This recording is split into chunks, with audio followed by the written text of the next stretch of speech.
Hi, Jimmy is here and welcome to the Magical Intentions. As promised in the last video, today my new Tarot de Marseille deck will be born. I have been thinking for a while how to properly conceive the birth of my tarot deck, and I came up with this ritual that I'm satisfied with it, and I'm gonna try it for the first time. I've never done it before. I'm really excited. So if you wanna give a proper birth to your tarot deck, come with me. Maybe you can try this yourself.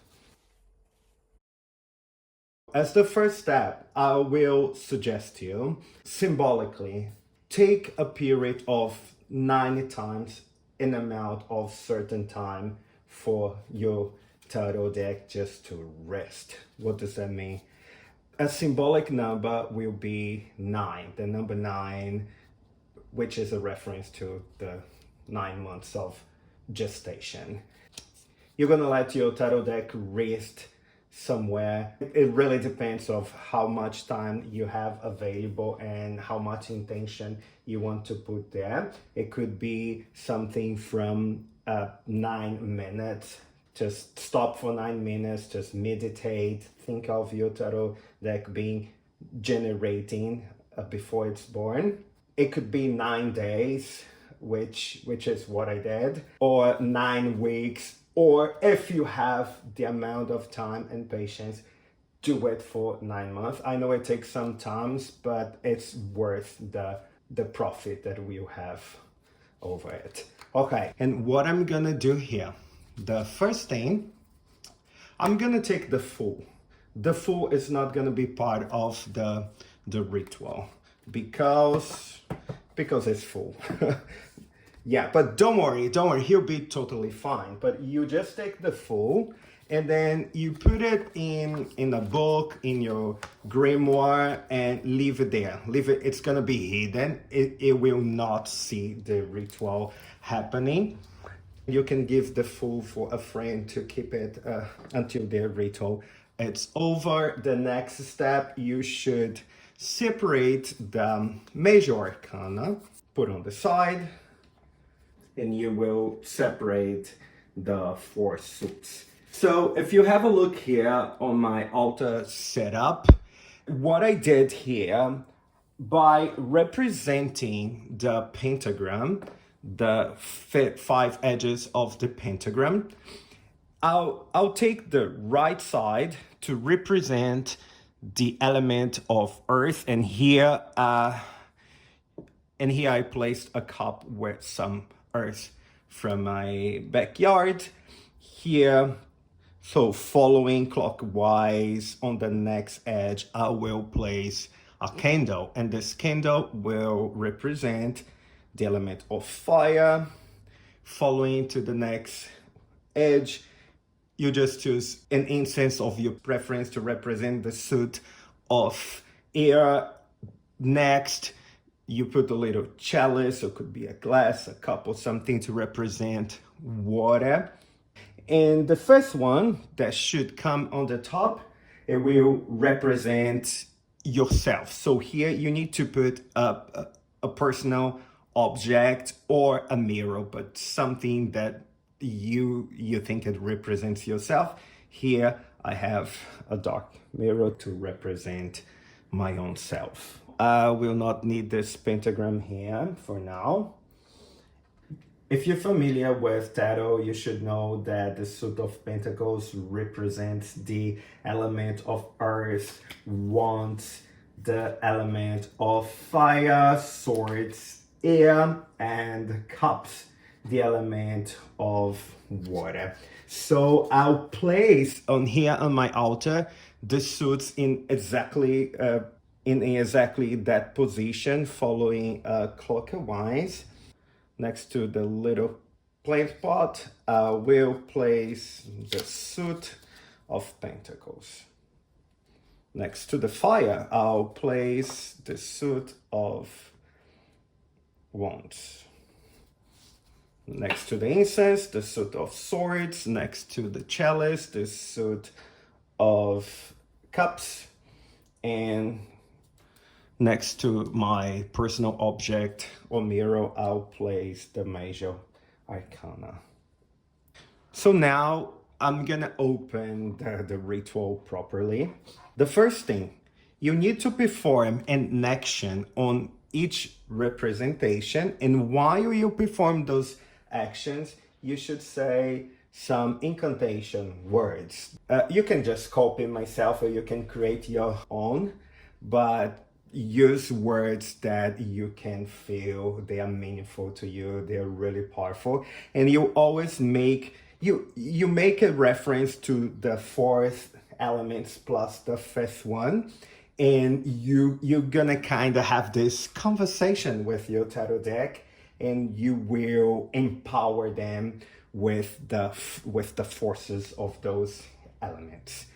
Okay, so what I'm gonna do, the pot here, I will seed something or I'll plant something. Here I have some seeds with me. I'll light the candle, I'll light the incense, and I'll fill up the chalice, and then I'll just look deep into myself in the mirror. Okay, so let's start and say the incantations. I will just start the ritual now, and I'm not gonna say anything else besides the incantation words, so you can follow and you will understand exactly what I mean. Okay, so let's start. Suit of Pentacles.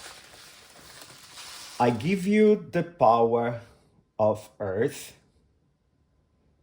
and I give you permission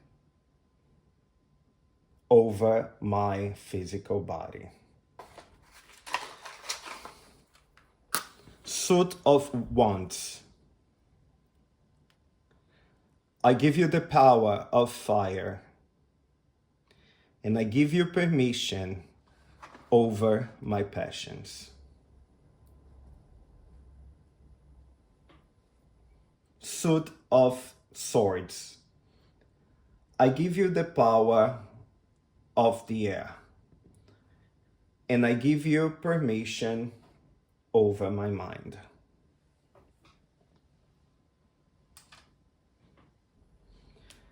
Suit of Cups. I give you the power of the water, and I give you permission over my passions. Major Arcana. I give you the power of the Spirit, and I give you permission over my own self.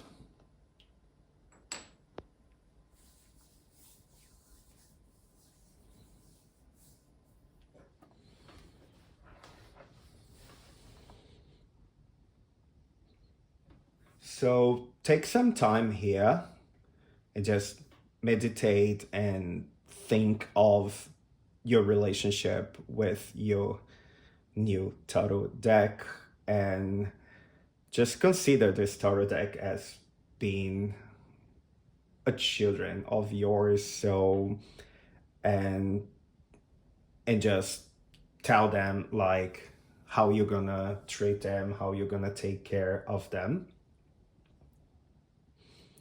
and how they are welcome as part of your life now on. Okay?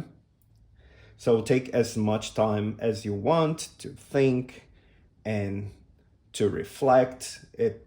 There is no set rules, so you can spend the whole day here if you want, or just a couple of minutes. But what you're gonna do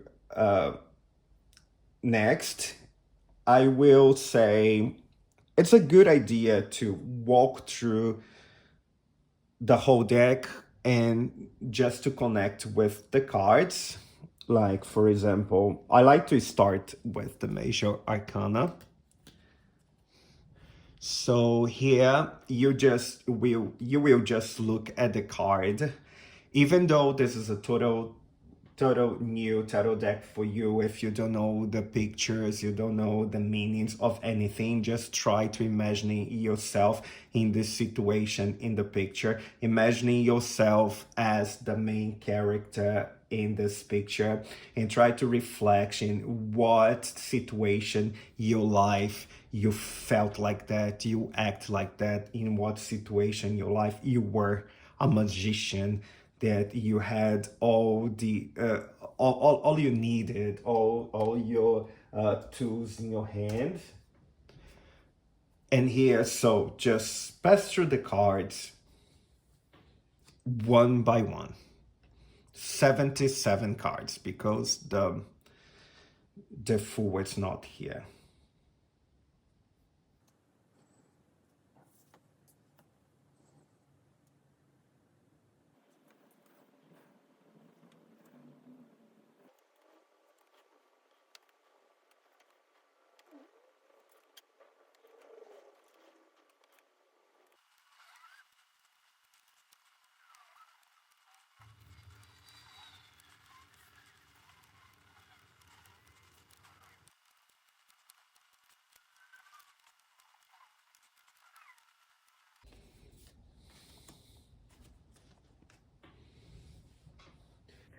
All right, so now that you finish your ritual, the Fool is back. So what's going on with the Fool?